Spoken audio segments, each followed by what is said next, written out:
C'est la reine des crevettes, la gambasse. Les Français en raffolent. Ils en apportent quelques 100 000 tonnes chaque année, en provenance notamment de Madagascar. Sébastien Renouille et Patrick Michel ont remonté une filière bio développée par des éleveurs français.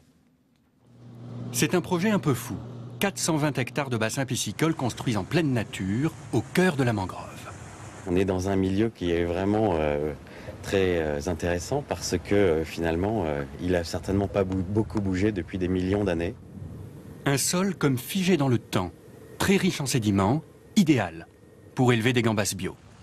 Là, c'est des larves qui ont été donc mis en élevage ici directement dans les bassins. Ici, pas d'antibiotiques. Et comme dans la nature, seulement 20% de survie, 4 fois moins que dans les élevages intensifs présents en Asie ou en Amérique latine. L'avantage de Madagascar, c'est qu'en fait, la crevetticulture a démarré assez tard par rapport à toutes ces zones. Donc on a un enseignement qui est très important. Et donc on sait les choses à faire et pas faire. Acheminée vers les bassins, l'eau de mer est analysée plusieurs fois par jour. C'est l'exigence du bio et une formidable perspective de développement pour la région. Une aubaine dans un pays à l'économie dévastée. Avec l'élevage, un village est né. Un village avec partie de pétanque, réseau de téléphone portable et 2000 âmes. À travers le développement d'un élevage de gambas bio, cette entreprise française implantée à Madagascar a favorisé l'arrivée du modernisme, mais surtout de l'éducation dans une zone totalement isolée.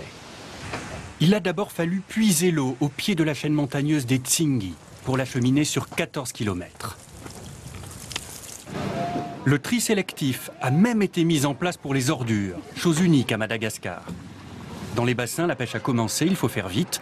Un système de navettes très local relie le village à l'usine. Près de 900 personnes travaillent sur le site, dans un respect de l'hygiène qui frise l'obsession.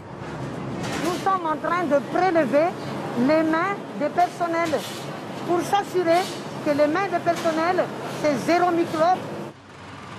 Les gambas sont calibrées, congelées, emballées, enfin prêtes pour un grand voyage. Comme à chaque fois, Eric rêve d'un avenir pour Madagascar. Commandant, appareillé. Lorsqu'on donne ici aux gens la chance de l'éducation, celle d'un projet construit, celle de l'autonomie, ils sont prêts à saisir cette chance. Et Madagascar, dans ces cas-là, peut être premier au monde.